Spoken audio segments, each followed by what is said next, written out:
to the Jim Jefferies Show podcast. I'm Jim Jefferies. Please subscribe and rate the podcast.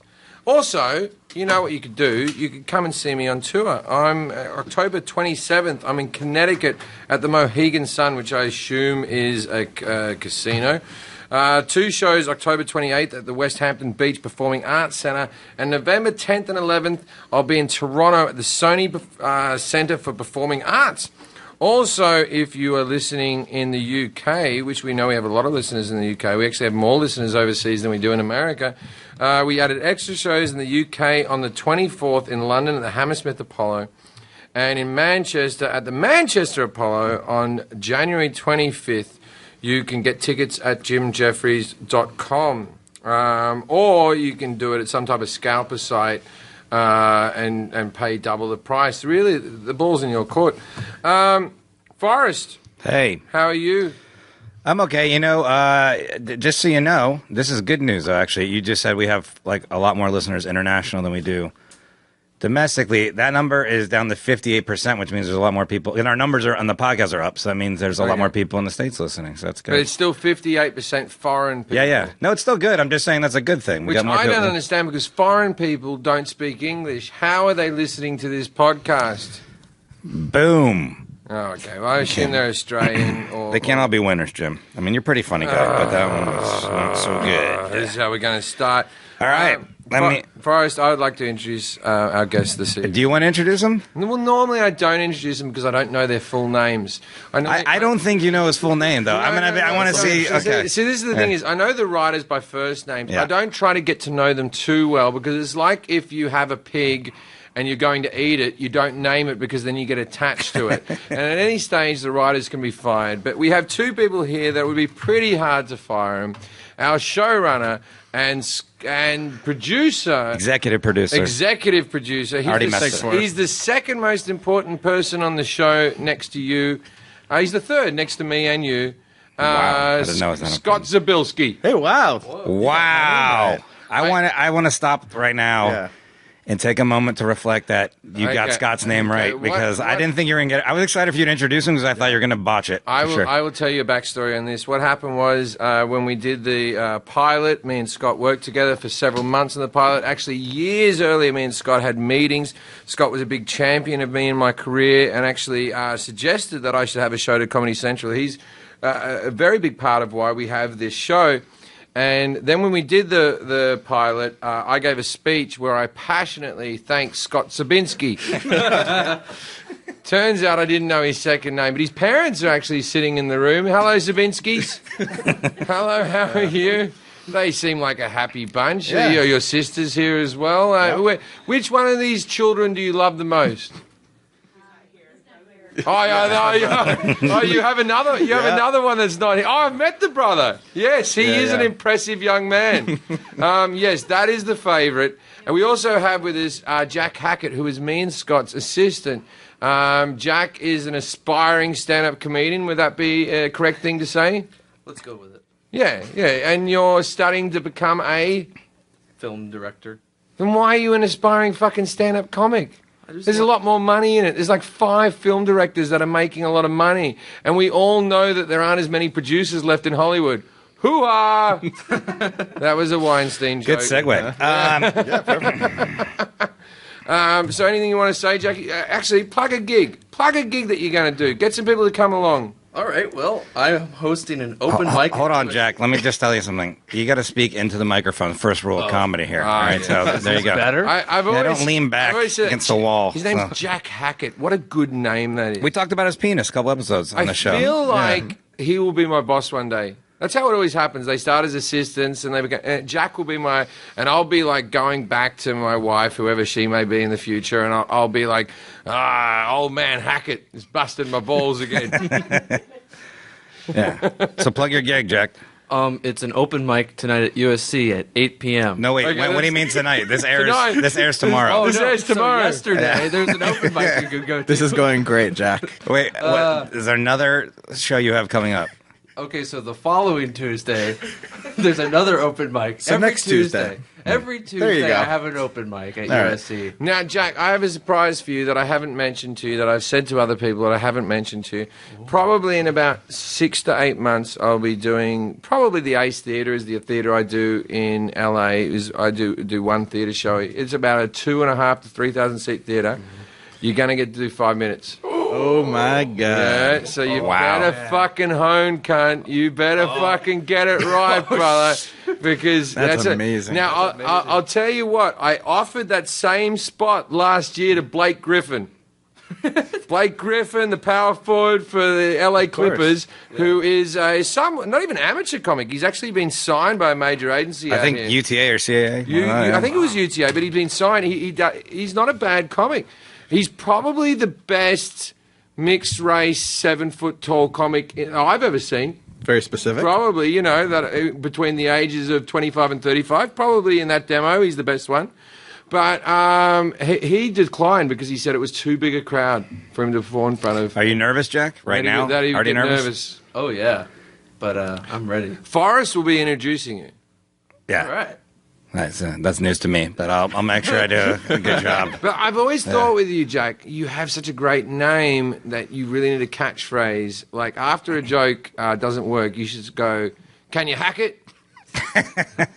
Try doing That's that. pretty good. That's probably better than your act right now. Just Come on. do it. Just do it once. I've been doing comedy for years. Don't look at me like that. Do Jack. this. All right, Jack, tell us, just do a joke now. All right. And then at the end, do the catchphrase. It's got a tank, right? It's going to do. No. I'll laugh. No, try your best. Ah, no, we'll laugh. All right. So, it's Wow. still a. You can, if you have a child between the age of 3 months and 6 months, you can still dump them off in front of a fire station, and they'll adopt the child, no questions asked. But I don't know what's worse: killing my unborn child or letting my child grow up to be a fireman. Can you hack it? It does Wow. make it better. I don't even understand that joke at I all. don't really get that firemen joke. are. Why wouldn't you want to be a fireman? That's No, awesome. No, but it's Yeah. First of all, you are insulting heroes, right? And then the Yeah. next step is you're assuming that wherever you're dropped out in front of is your career for the rest of your life. It's like if that's the base of your joke, we should all be doctors. Like the first thing we see as a baby, we're a doctor. Oh, that's me job then. It's not like I was plomped out by my mother on the set of a stand-up stage. Actually, I was. Who doesn't like firemen? I really want to know. They're like, what? Did something happen? I'll tell you who. I'll Yeah, tell you who cops. doesn't like firemen. Cops. Yep. Oh yeah, the cops. yeah. Scott Zabielski That's like a softball is game. is a cop of sorts. We'll get into that later. But my brother is a cop in Australia, and he has a little chip on his shoulder about cops because firemen just do fun things like rescue people from burning buildings and do nice things. They die. Yeah, and they die. And It's not fun. I'm saying it's not all fun. And cops do things like give you fines and arrest you and stuff like that. So they don't get as much women as the firemen do. There's never a cop calendar. You know what I'm saying? Yeah, no, it's There's not- that always a wouldn't be good. fireman calendar. There's never a cop calendar. And my brother has been drunk with me and said these exact words. All they do is fucking use water.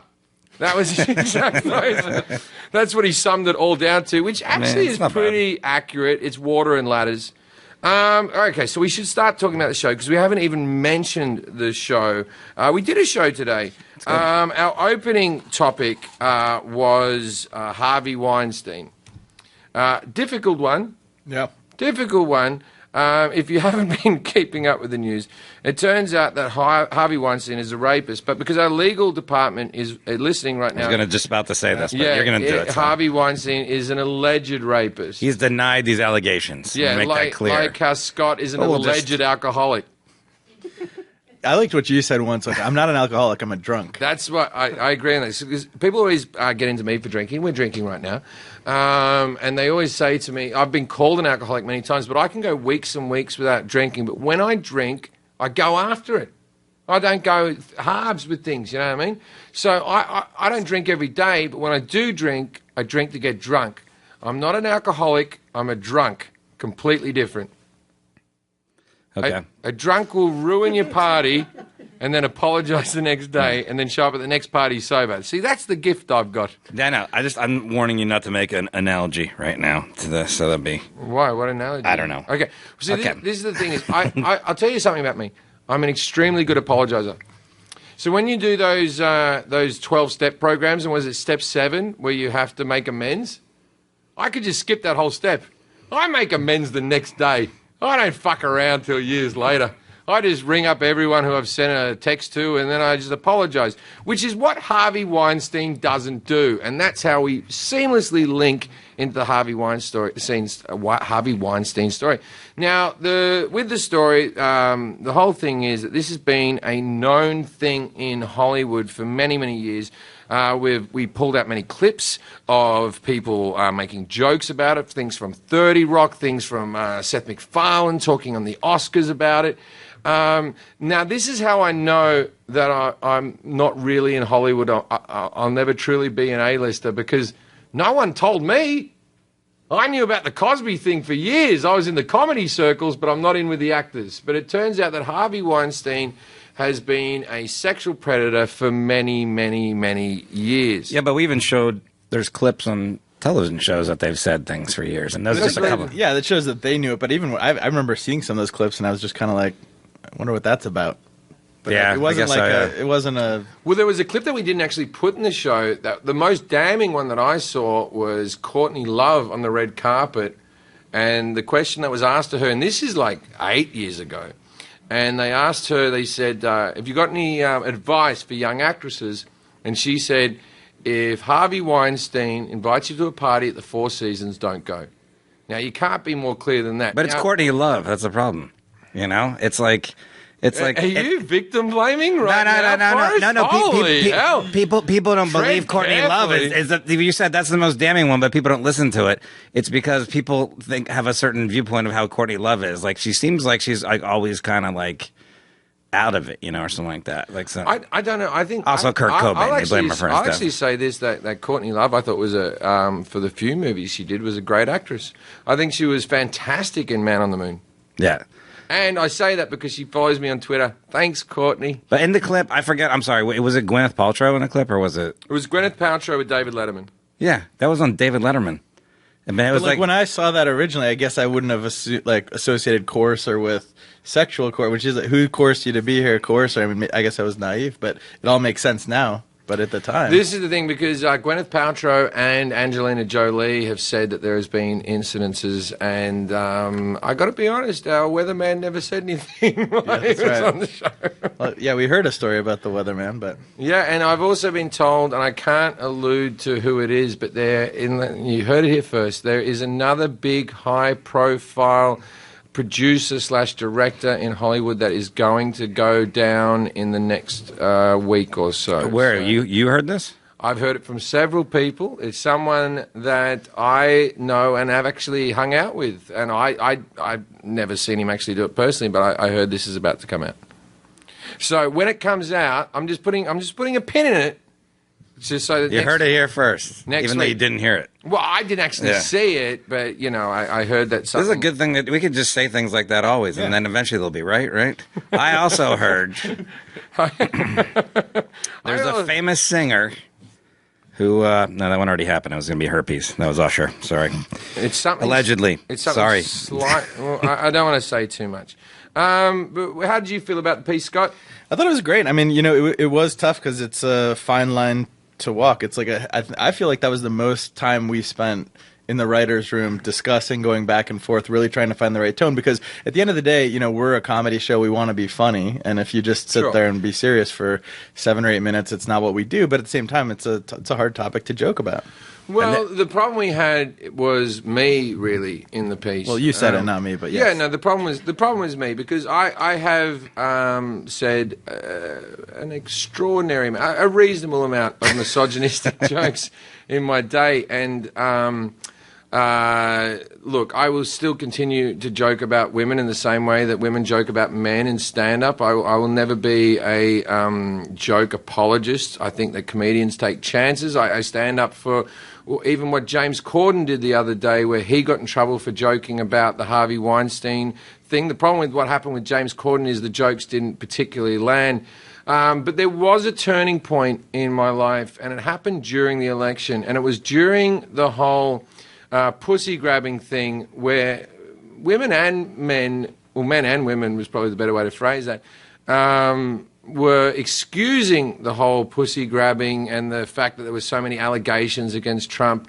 And I remember thinking, this world is slightly more sexist than I thought it was. I always believed that the jokes I was saying were somewhat in character and that some people understood what I meant. And look, I didn't always hit the mark with all my stand-up. I can do better in my life. But it has actually, the Harvey Weinstein thing hit home for me. The Bill Cosby thing I thought was a rarity. I thought that was someone that was on the periphery of our society doing those weird things. And now after Harvey Weinstein and actually speaking to girls I've dated, ex-girlfriends, friends of mine, and heard all their stories, I will admit that I was actually shocked by all this behavior.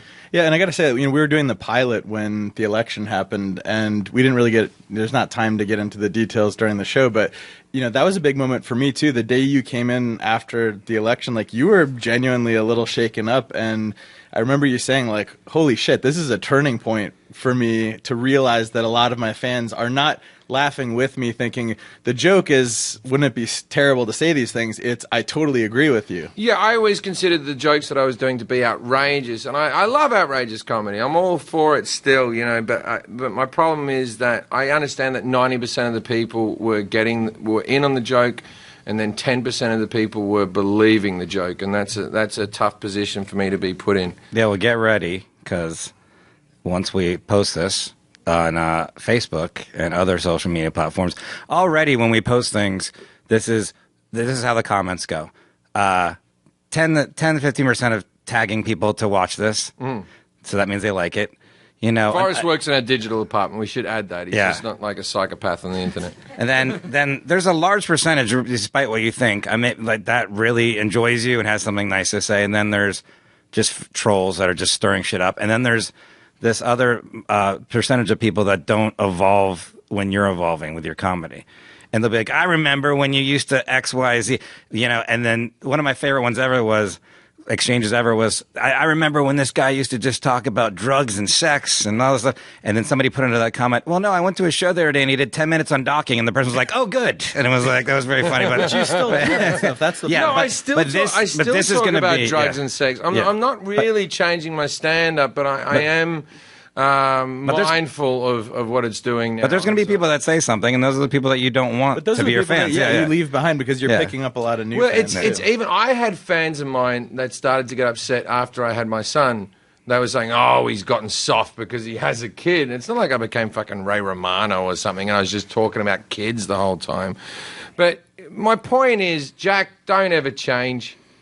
Try to keep your stand. Try just to do jokes about babies becoming firemen. That's who you are. Yeah, stay edgy. That's who you are, Jack. I'll make fun of the people everyone respects. All right, Jack, you're going to have to leave in about fucking 4 minutes because my Genghis Cohen meal is going to be here. It's 6 minutes away, but I'll tell you when. Before he leaves, you got to tell one more joke. No. He's going to come back. He's going to deliver the food. I got to feed Nicole. Nicole's sitting there. My assistant she's going to need to eat. Do you have a joke that's like 30 seconds long? You just don't want to tell a joke. God, Jack, you're trying to get into the fucking show business, man, and you're just like, no. Got a new haircut. Come on. Several months to prepare. How's dating going, Jack? How's that going? Poor. When was the last date you went on? Oh, God. I've been canceled on a couple times in the past week. So, last date, 2 years ago? No. Yeah. Wait. Your last date was 2 years ago? Yeah. You've brought a very attractive woman to the show today. Why don't you go out with her? She seems very nice. Why wouldn't you date her? She's dating someone I'm living with. Oh, really? So she's using you to get on the show. Okay. Is he going on stage at the Ace? Is his name guilt or denial? What are you talking about? So she's dating someone that you're living with? Who are you living with? My friend Cameron. And Cameron, what does Cameron do? He goes to school with me. Oh, Cameron must be very good. I thought you were going to say firefighter. Nah. So you don't have to be on the radio, but what has Cameron got over Jack? Why did you choose Cameron over Jack? I met him first. You met him there you go. first. Oh. Wow. That's High the standards. thing, Jackie boy. Yep. You gotta get in first. Yeah. Well, gotta get 'em don't young. do that. That's- Don't pound your fist in your Too hands. nice for You're gonna Hollywood. get women with that. We just did a whole story about that. Yeah, that's. Yeah, you keep your morals, Jack. You keep your morals. Good for you. So Jack is what you call the anti-Harvey Weinstein. Good for you, man. Good for you. But you got to go on a few dates. How can we set this up? What we'll do is we're going to put a picture of you on the website. I think your food's here. How do you know? I don't know. How do you know? What you want? I don't know. I'm just saying you said it was 4 or 6 minutes. No. Now you've really fucking ruined the podcast, Forrest. do you know how reviews will be going? Like, someone wrote a review under this podcast. It was like, I wish the show was better structured. The podcast? Yeah. This is more structured than 98% of the podcast, I would say. I just came up with that number. Way more. We have more. clipboards, thanks to Andrew, and we have everything. We have stuff written here that we read. Now, our second act. Let's get Speaking off. of that, let's Act get, 2. Let's get off Harvey Weinstein, which is something that many people have been able to achieve. Act 2. We went to Washington D.C. And sorry, is that going to get me in trouble? That joke? No, probably. Jack loves probably. that. I James Corden the fuck out of that game. Can you hack it? You should have said that after. Anyway, so the next act was we went to Washington. Now, this act was actually filmed only 4 days ago. I look about 20 pounds heavier. We interviewed Ted Lieu, who's the congressman for actually where I live. He's my congressman. And what happened was we went out to interview him. We also did another field piece. This was the second field piece we did. And Scott went out. Scott's what you call a Cubs fan. That's what you call. Scott is a Cubs fan. Yeah, that's because I'm a fan of the Cubs. I'm a Dodgers fan, but somehow we make it work. And so what happened was the Washington Nationals were playing the Chicago Cubs the night before we did that particular interview. Clinching Game 5. Clinching Game 5. And Game 5, and me, Scott, and one of our producers here, and an executive from Comedy Central did what you could call got fucked up. We got fucked Well, it was up. a long game. It was like a 4-hour game. We were fucking drinking. We were fucked up, right? And so what happened was we drank, and then we kept on drinking, and then we got thrown out of a bar. When I say thrown out, the bar shut or whatever. And then we were trying to find an after party. And Andrew Wontok, who you'll know if you listen to our episodes, drinks horse semen.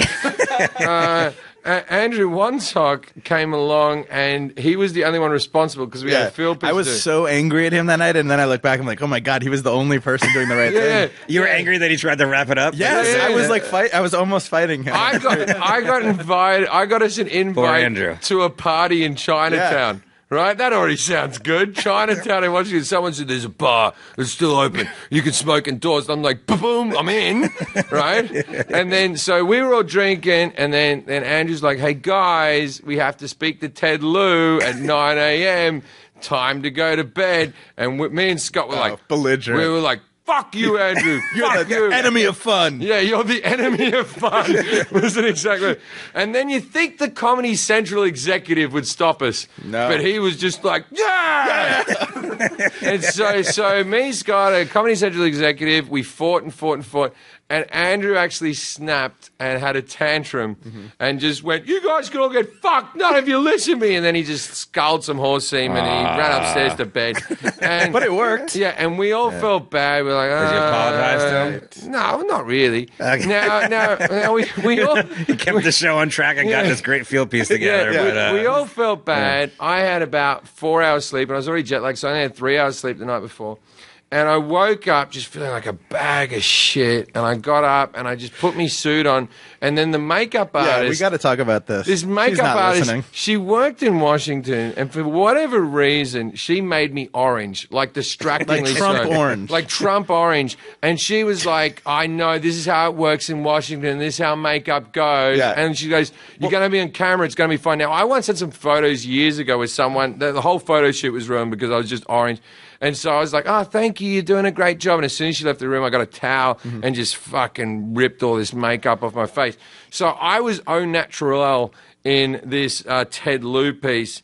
and I looked about 20 pounds heavy. It was all beer weight. I pissed it out over the next couple of days. But it wasn't... Okay, Jack, Chinese food. What'd you get, by the way? Oh, I got you some food as well. You did? I got you some Mongolian beef. Oh, that sounds great. Yeah. You are a good friend. I am. I got you Mongolian beef. I got you the prawns that you like, Nicole. I got some chicken sesame things. I got some dumplings. I like the dumplings. And I got chicken fried rice. Hopefully they throw in some fortune cookies, but you never know with these people. Anyway, so... I'm talking about these people. These people Postmates, Oh, not sure. the Chinese. How dare you? Anyway, so what happened was we went to bed, and then I showed up and I met Ted Lieu. Now, Ted Lieu, incidentally, I got told this by a second party, which I'm very proud of this fact, that Ted Lieu references me as one of the reasons he became an atheist. Thank you, Ted Lieu. An atheist? And he's a congressman. One of the reasons I became an atheist was because of... Am I allowed to say this? Does he lie to his constituents and say he's not an atheist? Am I allowed to... No, I think he seems like an honest guy. He's an honest guy. One of the reasons I became an atheist was George Carlin, and I imagine George Carlin had some part to do in Ted Lieu's confirmation. But Because he's a funny guy. Yeah, he's a funny guy, Yeah. right? So anyway, so me and Ted actually got along really famously, but I thought, whilst I was doing the piece, I thought, I'm giving a great interview here.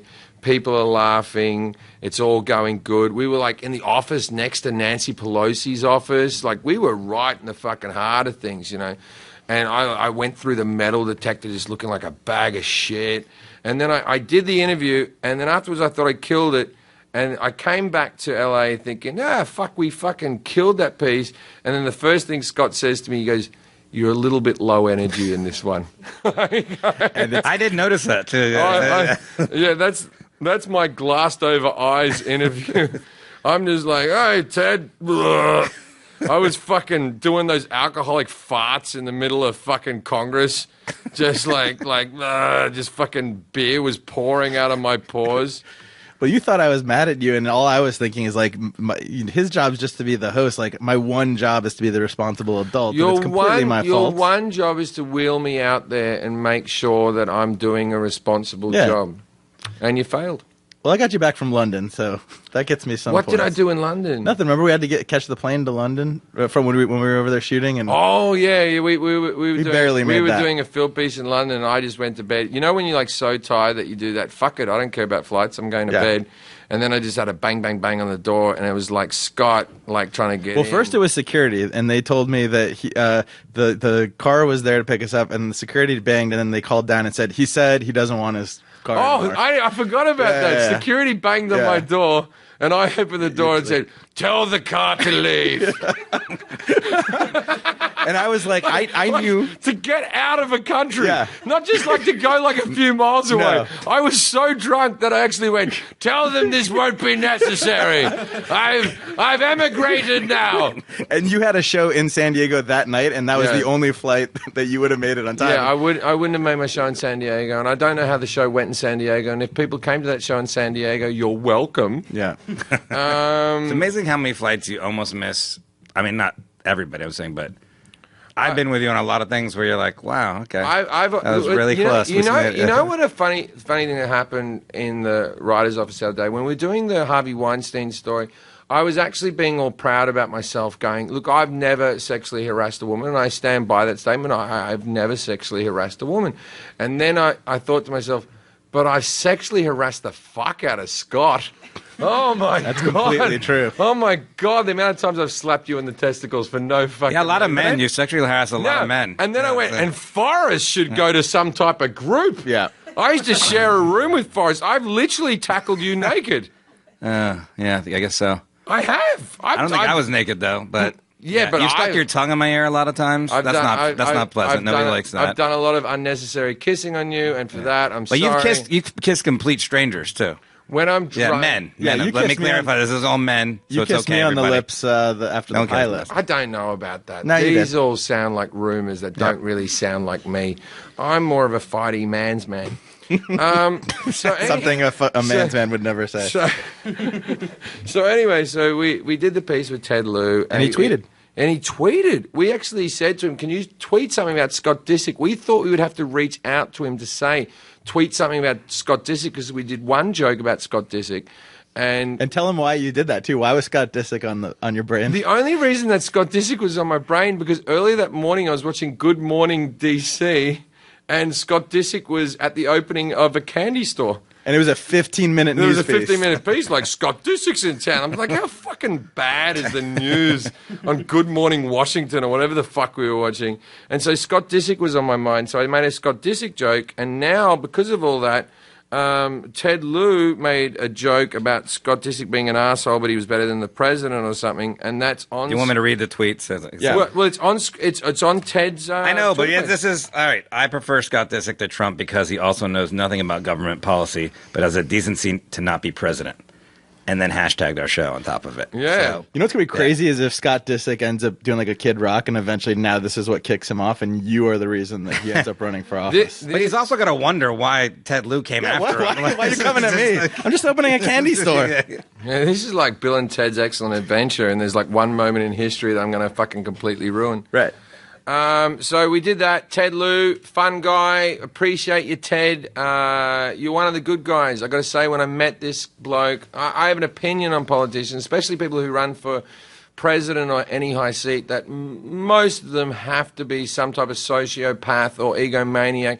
The job doesn't actually pay that well for you to campaign and go through that hell just to be the most powerful person in America. I've always thought that takes a special type of ego to do that. But I will say this after meeting Ted Lieu. Ted Lieu is one of the good guys. He actually cares. I truly believe that man is in a position of power for the right reasons. So the next piece we did was about the Russian hacking of the election. You know, timely, isn't it? Well, Still going on. News. There was. It's not that the hacking's new, but we're finding out all this new stuff now. It's kind of like every week it's something new. Like they were hacking Pokemon Go is something we found out this week, which is crazy. Yeah, we tried to work that in, that they were hacking Pokemon Go, but even Pokemon Go sounds like a thing that doesn't exist anymore. Who's Pokemon going? Yeah, I don't know. Jack, a friend. Jack, tell us. I know some people. Jack's youthful. Still? What's Yeah, happening? it's weird. We just go out to places and they just start You playing do it? Pokemon Go. No. I'll tell you who wouldn't do it. Cameron. Is Yeah. it Cameron? Does Cameron do it? No, Cameron no, doesn't he? no. Does Cameron do it still? I think he used to. No, you No, can't. very You, mature. you can't get a girl like that while you're Pokemon going. No. You gotta play it cool like that. What are the apps that the kids are playing right now, Jack? A lot of Snapchat. That seems to be the big one. I don't really know any games. How many dick pics are you sent on Snapchat? None. Oh, Well, man. there's the problem. Well, they Yeah. say that's sexual harassment. No, it's not. No, don't applaud that. It's not sexual Not harassment. unsolicited. If they ask for them. Oh yeah, no one's asking. Like, if you just send them randomly. Has that ever random happened? numbers. Has any woman ever in the history of the internet No, asked? All of the women here are shaking their head I've no. had a lot of women request dick pics, but I always think it's so they have some piece of evidence. That's called blackmail. Yeah, it's like they have some little thing over You're me, famous. like, it's different. Here's a naked picture. I'd like to see your dick, and I'm like, and make sure you get your face in the photo. no too. one wants to see my dick. I don't think so. Anyway, but I have in the past, before I was famous, sent dick pics, but my dick pics were always in like different sort of moods. What does that? What does that mean? Like I flaccid the heart and in between, you know, like one of my favorite ones is like Those number aren't moods. like number 6 is like what I call sleepy. It's like he's slightly bent over. There's a drop of cum on his head, and it's like your good night dick pic. Now, first of all, may I reiterate, not unsolicited, completely wanted dick You've pic. also only sent those to men, so that's okay. Oh, And by men, we mean Forrest. jeez Louise. No, I've seen that live action dick pics. You haven't seen that, Scott? You've been on the road with him. He'll just answer the door with his dick out. The only time I did is when we were trying to catch that London flight, and he Yeah. was so drunk that I said, like, go take a shower real quick while I pack your bag, and he just walked out of the shower completely naked. Yeah. And he's like, where are my shoes? And I said, I think I packed them. One of my favorite things. Sorry, I just had to. What you know, mood was you his don't- dick in? You don't remember wanna this ask probably, but my favorite thing is when I was like, all right, I'm just getting into business mode. Like, let's go. We're gonna make the flight. It's gonna be great, no problem. And you go, why are you so optimistic about the world? That made me laugh so hard. I don't remember saying that, but I stand by It's very funny. So that was it. We talked about the Russian tampering and all that type of stuff. We had a joke in there. That was a joke that I actually wrote in the writers' room, which was kind of silly about the Tony Awards. Because the whole thing about the Pulitzer Prize, the Pulitzer Prize was named after Joseph Pulitzer, and it was for the awarded to excellence in journalism. And what happens is that guy actually did some racist and intolerant things during the Spanish-American War, did some propaganda. And so we did a parallel about what other awards like are misplaced in society. And I said that the Tony Award was actually named after a noted Italian homophobe called, what was his name? Tony Scarametti? Yeah, Tony Scaramucci or something like that. And then I went, I love the musicals, I hated the gays. Now, what happened when we did this, I went, Mamma Mia, that's my favorite musical, but I feel like the audience laughed over that joke and that tag never really got what it deserved. But what happened is Tommy Caprio, what's Tommy's job? He's our co-EP line producer. He's a line producer. He's like the money logistics guy. He's the money guy. He was also the landlord last week. Yeah, that's the whole thing. So last week... I was there again too, sorry. Tommy, and if Tommy's listening, he's going to deny this to the hilt. He turns 40 this week, by the way. Happy birthday, Tommy. What happened with Tommy is Tommy's always like, you performers, I never want to be on screen. And then we got him a photo where he was my landlord last week, and he put it on every single piece of his social media. Hashtag set life, hashtag yeah. And it was like, well, when do I get my SAG card and all that other stuff? And he's joking. Now, this podcast goes out tomorrow. Let's see if you go to Tommy Caprio, if he has actually put up the picture of him as Tony Scaletti or whatever the frick we call the guy, right? So Tommy played the landlord, and he played homophobic Italian guy who was named after the Tony Awards was named after. So let's see if that plays out. The funny thing is, go ahead. I just got an email from him asking me for the original files of the. Oh, there you go. All right, shh. All right, we won't show him now. So, we gotta just leave Right now, this minute? Yeah, he wants the picture. Yeah, he wants the pictures. So the thing is, he doesn't know this yet. Yeah, we won't. So let it play out. Now, Tommy's one of the nicest guys in the world, but I think we can agree fame whore. Right? Yeah, really? I'm joking. All right, that's let's get on to Act 4. Act 4. We didn't even talk about we're done with Russians? Well, look, here we go. The Russians hacked a lot. Blah, blah, blah. Well, you don't have to get into the blacktivists. Yeah. Oh, yeah, the that was the thing. We said the word blacktivist. I've never the said Fox that before. News guy. You have to watch the show, but someone in the Fox News said the word blacktivist. That was a word that I'd never heard before, so we worked that into our one. But I will say this before we keep going, just because it's part of the thing, is you're not worried in the upcoming elections? Like, I think we're kind of fucked now. Any future election, I'm totally worried because it's not like we're going to learn our lesson from this. The hack, I know, but it's like I agree. They're still going to be able to find ways to manipulate the media. But this is the thing. It's the internet. It's not. Propaganda has existed since the dawn of posters. Leaflets. Yeah, and leaflets or cave paintings. There was probably a cave painting that fucking, depicted someone as having a bigger dick than they did. That's propaganda. But were leaflets really working on people in the 90s? Like, I feel like at least for a while there, we had it was probably for the nightclubs to be on your cars by your windshield wipers. World War One. That was one of the things we learned in World War One. They were trying to make people sign up to the army to go to the war because they were saying, "Hey, do you want to meet women? Do women want to like you? Do you want to be a sportsman? Do you want to travel the world?" And like all that propaganda existed through the First World War, the Second World War, and it sort of got fucked up for the propaganda people in Vietnam, because in Vietnam, people actually could visually see the horrors of war, and we didn't see it before then. It was like, do you want to be a hero? Do you want to be respected? And all that type of stuff. And then it's like, fucking war is shit, man. So do you think there'll be the equivalent where people see... Well, there's propaganda now. We have that even now with the military. Like you have every single baseball game has a military person of the day. And look, I support the military. I always stand up for any Jack soldier who does that. But do know that these days are paid for by the military. They are paid for by the army. Yeah, all those flyovers and everything too. They're paid for as a recruitment tool, so that you watch it and you go, "Oh wow, I could be honoured and respected, and people could clap for me." And it's the same type of thing. So it's a hard line to sit on when you're going, "Well, I respect and admire these people, but am I being led in a certain direction?" And so what happened with the Russians trying to get Trump in and not trying to get Hillary in and all that type of stuff is nothing new. This has been going on since the dawn of time. I don't really know where I'm going with this, but I feel like I'm about to get hate mail. So everything's going to be okay then, you're telling me? From what about the military, you mean? No, look, it's all advertising. We're going to do a field piece on that coming up with advertising. It's all advertising. It's all steering you in different directions. And in your mind, it might be good advertising or bad advertising or what have you. But propaganda is just advertising. And all the Russians did was advertise Trump. Advertise racism. But that's the crazy thing. They didn't necessarily advertise him as much as they advertised stuff they knew would get people pissed off. Well, I'm also of the belief that it's not even particularly illegal. Everyone's like, those damn Russians. It's like, as we said in the piece, it's our fault for being stupid about the whole fucking thing, right? For listening and to clicking and to going, "Ooh," like I saw these memes where Hillary has killed people. Yeah. What are you fucking talking about? You know what I mean? And right now, people are writing, "She actually did kill people in the Vanderbilt No, of course, group and the thing." there were multiple shooters in Vegas, why she was killing people, Bill was raping in the corner. That's what happened, right? Yeah. Like, no.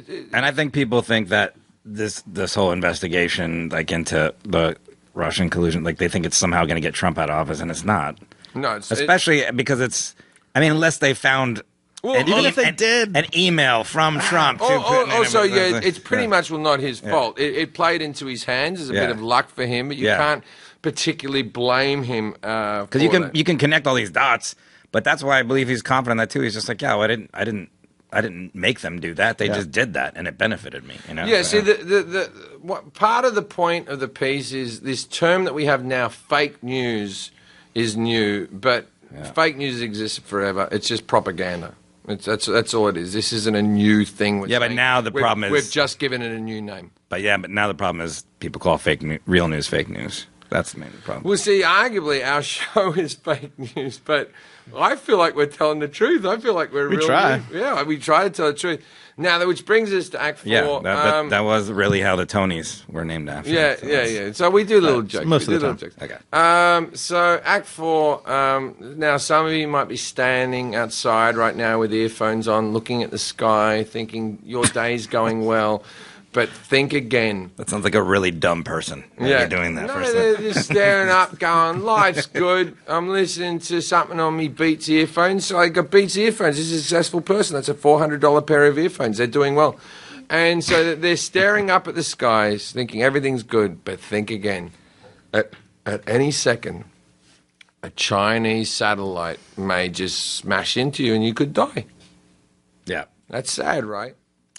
I'm just wondering if we're going to get free Beats earphones now that you said that. I wasn't paying attention to the last 15 seconds you were talking, but that'd be nice. Good idea, Scott. We're going to get free Beats earphones. Keep saying it. You just plugged them. Yeah, because Dr. Dre listens to this podcast. Well, Obama watches the show, so Oh, that's true. We found out that Obama watches our show.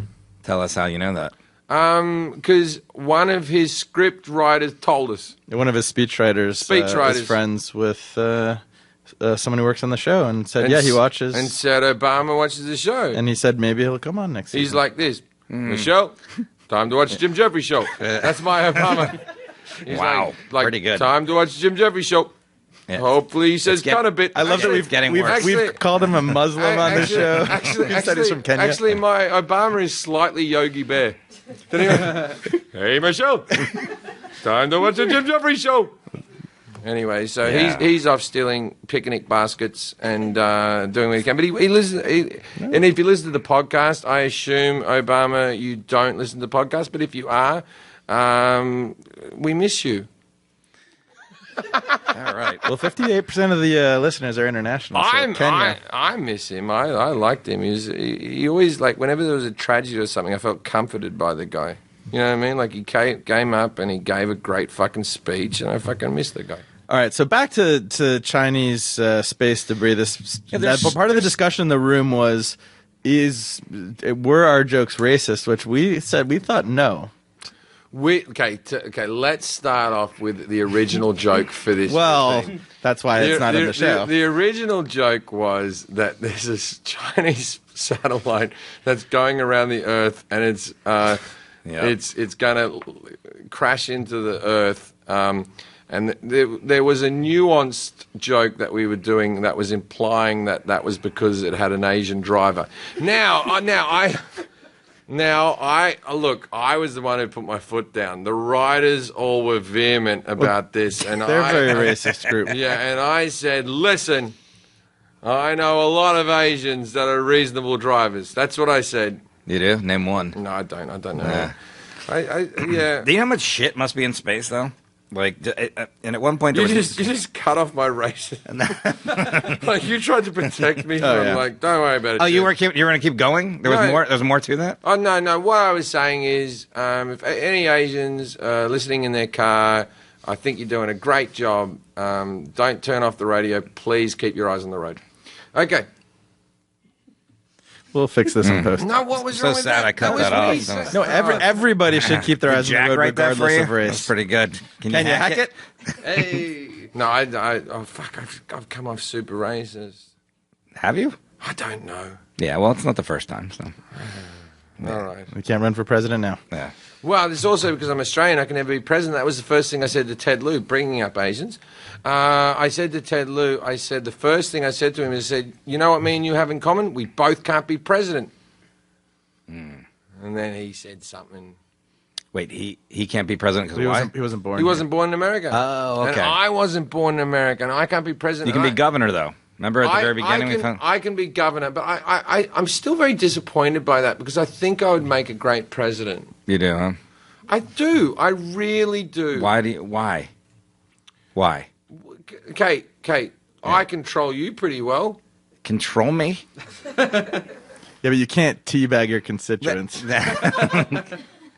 I don't think you control me at all, first of all. Let's start with that. All right, Forrest. You keep believing what you need to believe. All right. Anyway. We see how, Stop talking, Forrest. okay. Anyway, so Guess it's right.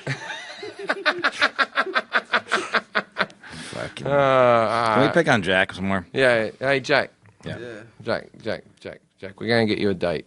Right on. Okay, so this is what we're going to do. Now, Jack is... Right on. Come on. You haven't had a date in 2 years? That's your response? Right Well, on. number one is stop scheduling dates at what time is that one? Noon? Or was it 9 a.m.? Noon at 9 a.m. on Sunday? What was it? Yeah. It was noon. Noon on Sunday. No. He likes, who wants to get up for a jog and get brunch? I know it's our first date. We watch the sunrise together. And that's the beginning of the day, not the end. What? And what did that girl say? No, but Jack, you have a nice physique. Mm-hmm. You do. You've kept yourself trim. Great hair. What is your age, Jack? 22. 22. Great head of hair. Women who are listening, hasn't had sex in 2 years. This is a pristine dick, right?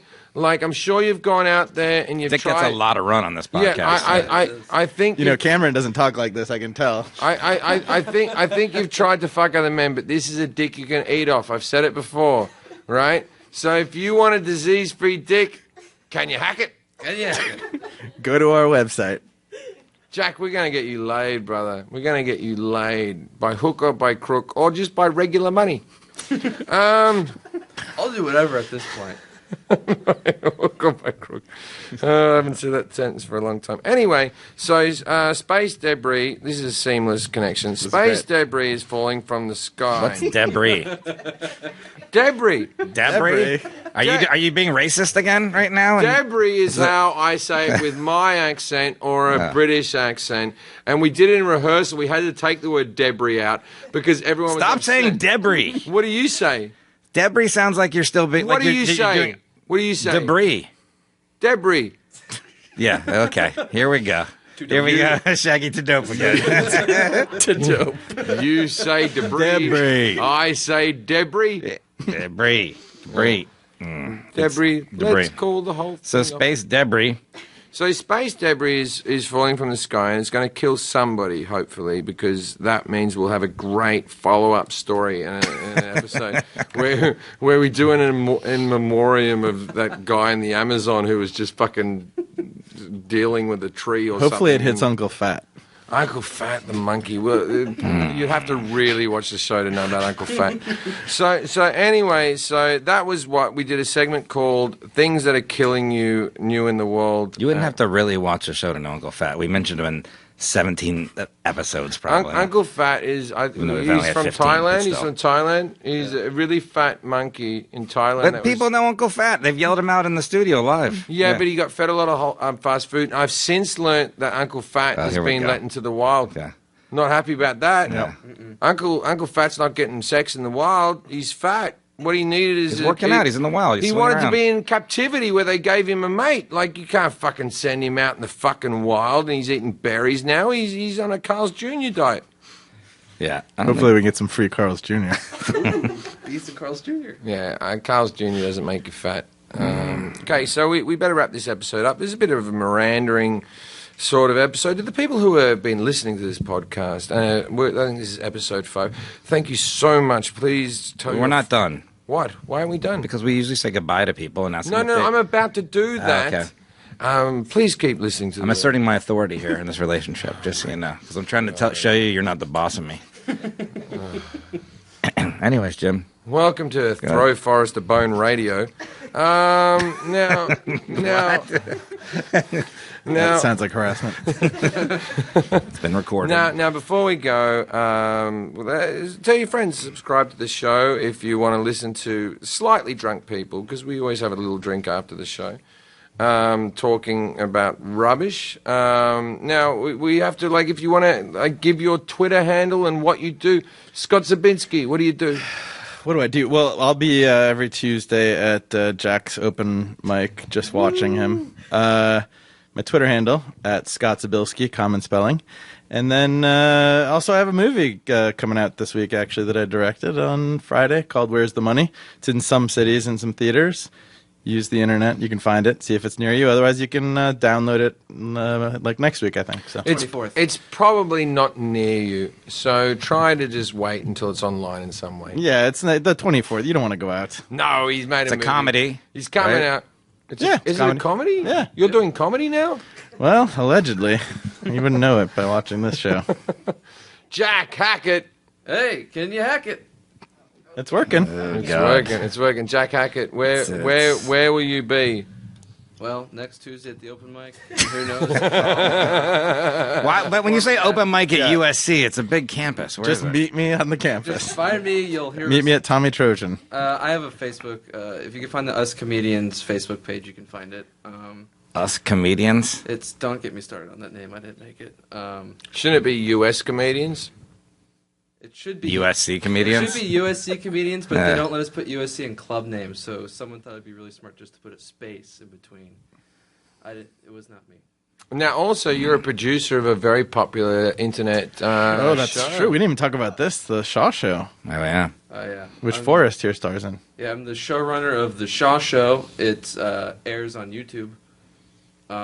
We make it whenever we're free. It's normally when I'm on the road doing a film Great pitch piece. man you are there, Jack, by the way. That really sold the show. And the host of the Shaw Show, Forrest Shaw, what are you up to? I'm not hosting the Shaw Show and getting 5s to 10s of views on that. I'm doing stand-up, actually. This is something I want to promote. October 26th through 29th, I'll be at Side Splitters in Tampa. You've been there. You used to do that club when you did clubs. I did. Now, Forrest, is it true that you're coming to Europe to support me across Europe? Yep. Oh, I'm excited for that. That'll be great. All right, now I got to tell you, when the women in Europe go mental for Forrest. They love him because of his voice. Is that what it is? His American husky voice. I thought it was my personality. He's got a great voice. All right, ladies and gentlemen, thanks for listening. See you next week. Bye-bye. Oh, yeah, I have to say this still every week, right? All right. All right, I'm going. Please subscribe and follow us on Apple Podcasts, Spotify, Google Play, Stitcher, or wherever you listen to podcasts. Thanks. Chinese food.